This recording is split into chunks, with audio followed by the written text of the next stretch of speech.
இந்த செயின் என் கழுத்துல இருந்துச்சு, அம்மா பார்த்தா சங்க நெரிச்சிருவாங்க. அப்படி எல்லாம் எதுவும் நடக்காது. நான் பாத்துக்கிறேன். அந்த டாலருக்குள்ள என்ன இருக்குன்னு பாரு.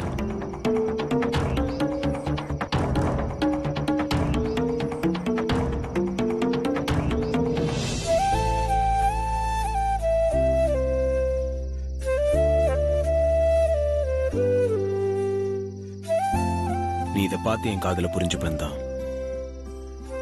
நான் அன்னைக்கு உனக்கு இதை என் காதல் பரிசா கொடுத்தேன். ஆனா கடைசி வரைக்கும் நீ அதை பார்க்கவே இல்லை. எனக்கு பயமா இருக்கு பெரியய்யா. இந்த செயின் எனக்கு வேணாம். இல்ல பார்வதி, நீ இந்த செயினை கழட்டக்கூடாது. வேண்டாம் பெரியய்யா, இது உங்க பரம்பரை செயின். இது என் கழுத்துல இருக்கிறத யாராவது பார்த்தாங்கன்னா பிரச்சனை ஆயிடும். என்ன பிரச்சனை வந்தாலும் அதை நான் பாத்துக்கிறேன். நீ என்ன பண்ற? நாளைக்கு இதை கழுத்துல போட்டுட்டு அம்மா முன்னாடி வந்து நிக்கிற. பெரியய்யா, என்ன சொல்றீங்க? தனக்கு வரப்போற மூத்த மருமகளுக்காக அம்மா இந்த செயினை வச்சிருந்தாங்க. நாளைக்கு இந்த செயினோட நீ அம்மா முன்னாடி வந்து நிக்கணும். அவங்களுக்கு வரப்போற மூத்த மருமக நீ தானே அவங்களுக்கு புரிய வைக்கணும். முடியாது பெரியய்யா, நான் செயினை கழட்டிடுறேன். இரு பார்வதி, உன் பெரிய சொல்ற, இந்த செயினை உன் கழுத்துல இருந்து எப்பவுமே கழட்டக்கூடாது. நாளைக்கு அம்மா முன்னாடி இப்படி வந்து நிக்கிற, நீதான் அவங்களோட மூத்த மருமகன் புரிய வைக்கிற. அம்மா தான் உங்க கல்யாணத்துக்கு உடனே பொண்ணு பாக்குறதா சொல்லிருக்காங்களே, அப்புறம் நான் எப்படி அவங்க முன்னாடி நிக்க முடியும்? என் அருமை பொண்டாட்டி, உன் புருஷன் வேற ஒரு பொண்ணை கல்யாணம் பண்ணாம நீ தான் தடுக்கணும். அதை விட்டு இப்படி கண்ணை கசக்கலாமா சொல்லு? வேணா பெரியய்யா, எனக்கு பயமா இருக்கு. புருஷன் சொன்னா பொண்டாட்டி கேட்கணும். நாளைக்கு இந்த செயினோட அம்மா முன்னாடி, அதாவது உன் மாமியார் முன்னாடி வந்து நிக்கிற. இது உன் புருஷனோட உத்தரவு.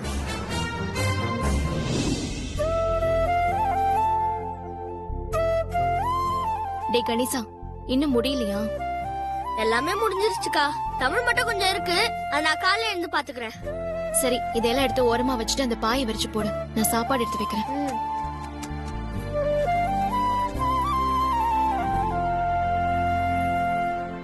அக்கா நில்லு,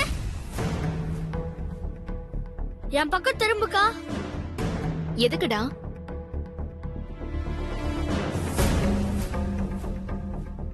அக்கா, நீ முதல் தடவை வீட்டுக்குள்ள நுழையும் போது உன் கழுத்துல இந்த செயின் இல்லையே. இப்ப நீ வீட்டுக்குள்ள நுழையும் போதுதான் உன் கழுத்துல இந்த செயின் இருக்கு. நீ எங்க போயிட்டாரு நான் கேட்டது கூட நீ இன்னும் கூட எனக்கு பதில் சொல்லலக்கா. உனக்கு இந்த செயினை யார் கொடுத்தது? நீ எங்கக்கா போயிட்டார? டே கணேசா, மெதுவா பேசுடா. அப்பா உள்ளதா இருக்காரு, அவர் காதுல விழுந்துற போது. அக்கா, இந்த செயினை பார்த்தா பெரிய உனக்கு கிஃப்டா கொடுத்த செயின் மாதிரியே இருக்கு. அன்னைக்கு நம்ம ஓபன் பண்ண ட்ரை பண்ணும்போது அப்பா தொப்பில தெரியாம விழுந்த செயின் நடக்காது. அதே செயின் தாண்டா. அப்பாவோட தொப்பிக்குள்ள விழுந்த செயின் எப்படியோ அகிலாமா ஹேண்ட்பேக்கு போய் மறுபடியும் பெரியய்யா கைக்கே திரும்ப வந்துருச்சுடா. சரிக்கா, பெரிய கைக்கு போன இந்த செயின் மறுபடியும் எப்படிக்கா உன் கழுத்துக்கு இந்த செயின் வந்தது? அது பெரியய்யா தான் இப்ப என்ன கூப்பிட்டு அவர் கையால இந்த செயினை என் கழுத்துல போட்டு விட்டாரு. என்னக்கா சொல்ற? பெரியவே இந்த செயின் உன் கழுத்துல போட்டு விட்டாரா? ஆமாண்டா கணேசா, இந்த டாலருக்குள்ள என்னமோ ஒரு விஷயம் இருக்குன்னு அன்னைக்கு ஓபன் பண்ண முயற்சி பண்ணியே. ஆமா. இதுக்குள்ள என்ன இருக்கு தெரியுமா? ஒரு பக்கம் என்னோட போட்டோவும் இன்னொரு பக்கம் பெரிய போட்டோவும் இருக்கு. அப்படியா? எங்க ஓபன் பண்ணி கட்டு பார்க்கலாம்.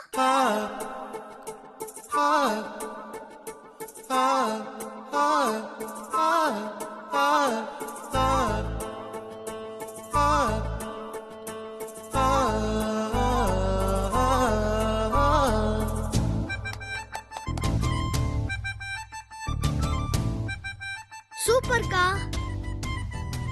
பெரிய இந்த செயின் என் கழுத்துல போட்டு விட்ட பிறகு இது எப்பவும் உன் கழுத்துலயே தான் இருக்கணும், கழட்டவே கூடாதுன்னு சொல்லிட்டாருடா. பெரிய ரொம்ப சரியாதாக்கா சொல்லிருக்காரு. அத நினைச்சு நீ சந்தோஷப்படாம நீ ஏன்க்கா இப்படி கவலைப்பட்டுட்டு இருக்க? இந்த செயினை கழுத்துல போட்டுக்கிட்டு நாளைக்கு காலையில அகிலாமா முன்னாடி நான் வந்து நிக்கணும்னு பெரியய்யா சொல்லிருக்காருடா.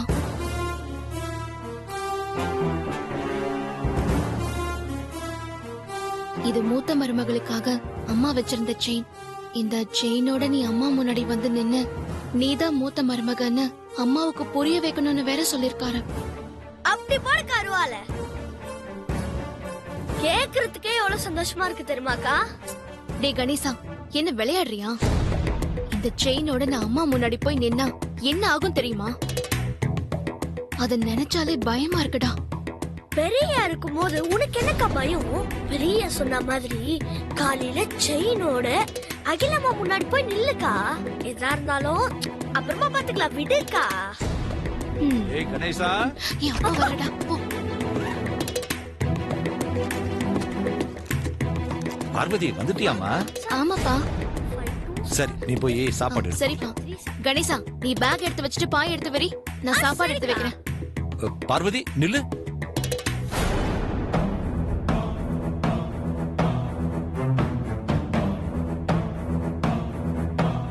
பார்வதி, கழுத்துல புதுசா செயின் போட்டிருக்க, யாரோடதுமா இது?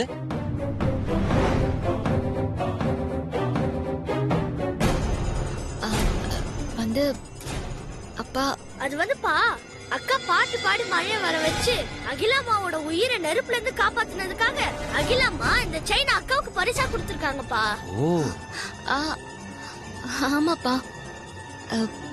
பரிசா கிடைச்ச செயின்பா. அம்மாவை காப்பாத்தினதுக்காக கிடைச்ச பரிசா இது? இந்த செயின் எப்பவும் உன் கழுத்திலே கிடக்கணும், கழட்டியே வைக்காத, புரிஞ்சுதா? நானும் அதேதான்ப்பா அக்கா கிட்ட சொல்லிட்டு இருந்தேன். சரி சரி, எனக்கு பசிக்குது, நீ போய் சாப்பாடு எடுத்து வைமா. சரி, நீங்க உட்காருங்கப்பா, நான் எடுத்துட்டு வரேன். டேய், இதெல்லாம் எடுத்து வச்சுட்டு பாய் எடுத்துட்டு வா. சரிப்பா.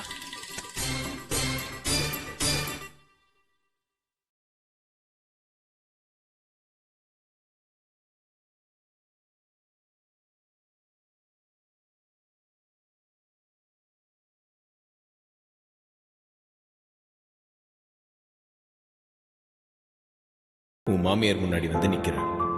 இது உன்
செயினை போட்டுட்டு வர சொன்னா பார்வதி இன்னும் ஆள காணுமே.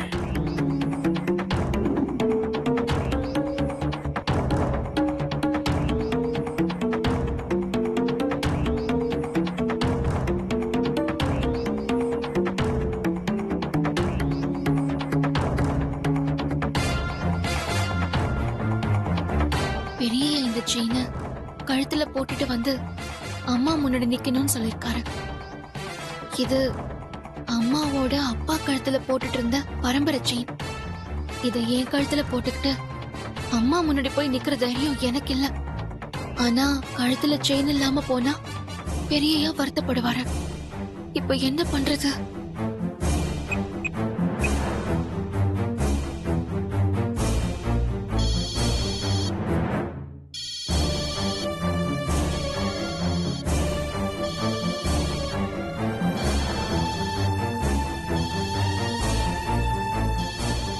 பெரியயா தான் போன் பண்றாரு. என்ன பண்றது?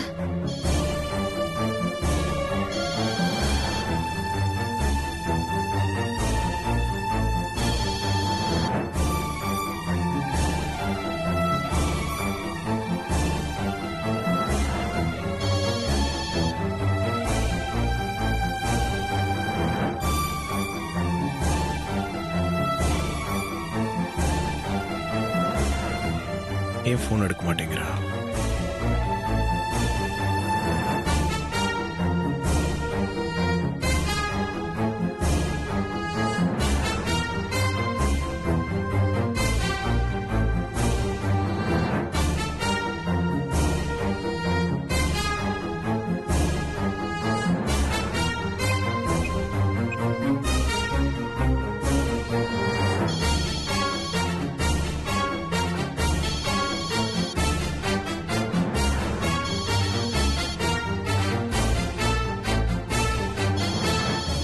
இப்போ எடுத்து பேசலன்னா பெரியயா இங்கேயே வந்துருவாரே.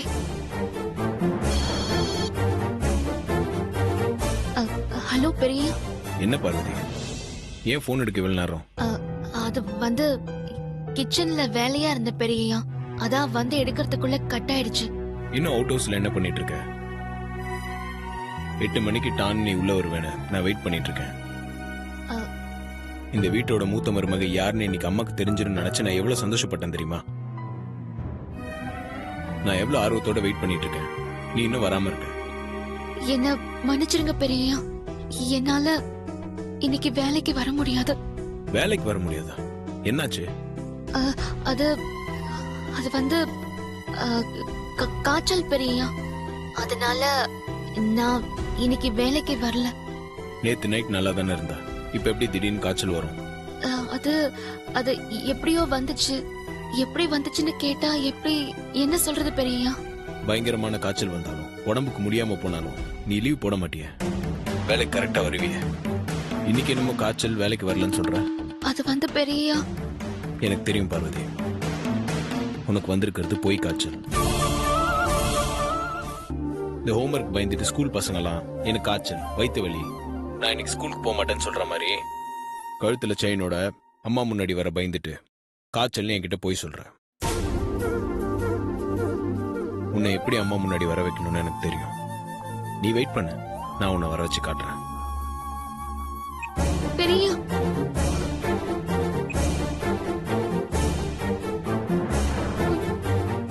பெரியயா என்ன இப்படி சொல்றாரு? என்ன பண்ண போறாருன்னு தெரியலையே. நான் என்ன பண்றது? இதை எப்படி சமாளிக்கிறது?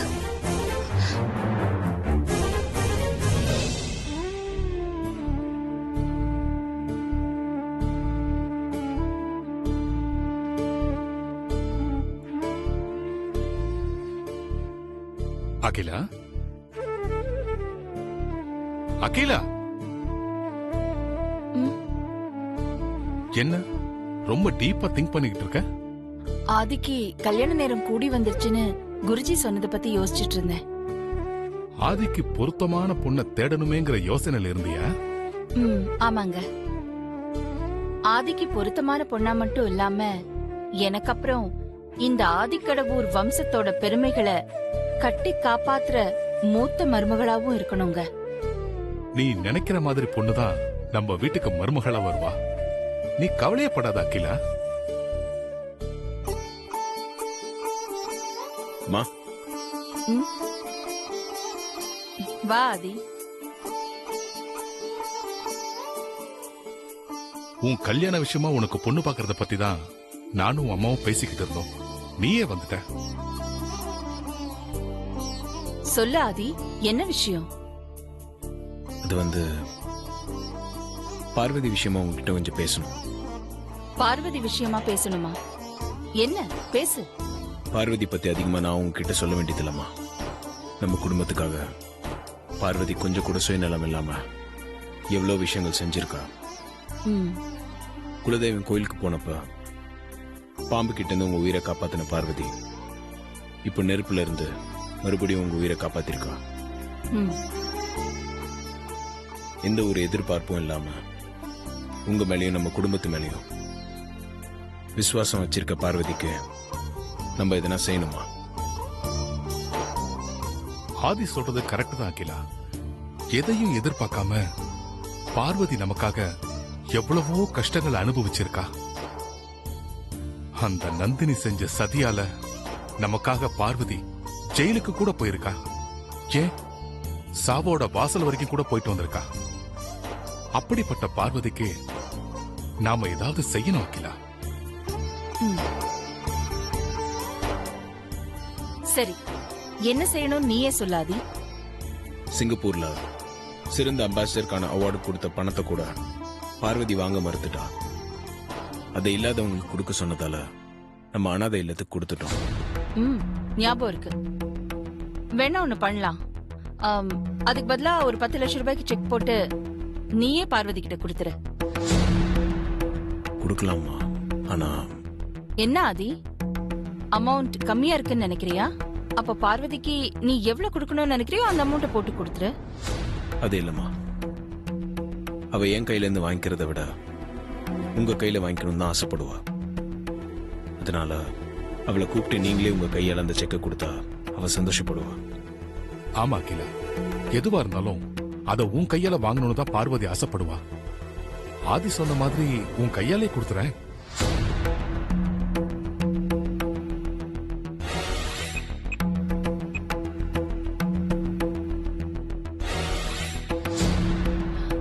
Vijaya, yes ma'am. என் ரூமுக்கு வா. Okay ma'am.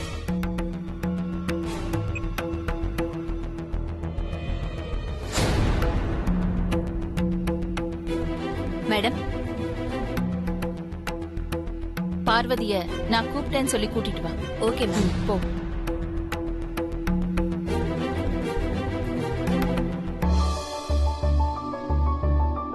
நீ காய்ச்சல்னு போய் சொல்லி வீட்டுல இருந்துட்டா விட்டுருவனா?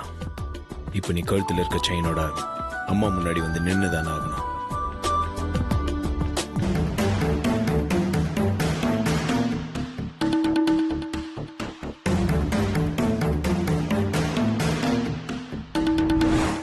உன்னை எப்படி அம்மா முன்னாடி வர வைக்கணும்னு எனக்கு தெரியும்.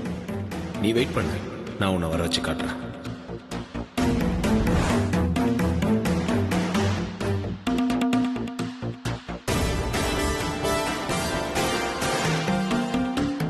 பெரியய்யா என்ன பண்ண போறாருன்னு தெரியலையே.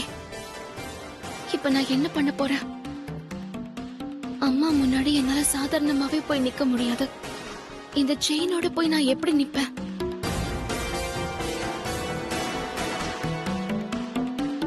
பார்வதி, விஜயக்கா, வாங்க விஜயக்கா. என்ன விஜயக்கா தேடி வந்திருக்காங்க? ஒருவேளை பெரியய்யா அனுப்பி வச்சிருக்காரோ? என்ன பார்வதி, வெளியே கிளம்புறியா? அதெல்லாம் ஒண்ணும் இல்லக்கா. ஏன் அப்படி கேக்குறீங்க? இல்ல, உன்னை பாக்கும்போது கிளம்பி தயாரா இருக்க, ஆனா வேலைக்கு வரலையே, அதான் கேட்டேன். அது வந்து வேலைக்கு தான் விஜயக்கா கிளம்பிட்டு இருந்தேன். ஆமா, நீங்க என்ன திடீர்னு வந்திருக்கீங்க? அது ஒண்ணும் இல்ல பார்வதி, மேடம் உன்னை கூட்டிட்டு வர சொன்னாங்க, அதான் வந்தேன். அம்மா கூப்பிட்டாங்களா? என்ன விஷயம் விஜயக்கா? எதுக்கு கூப்பிட்டாங்கன்னு தெரியாது பார்வதி, நீ வா போலாம். விஜயக்கா, அம்மா தான் கூட்டிட்டு வர சொன்னாங்களா? என்னாச்சு பார்வதி உனக்கு? ஏன் டவுட்டாவே கேக்குற? மேடம் தான் கூட்டிட்டு வர சொன்னாங்க, வா போலாம்.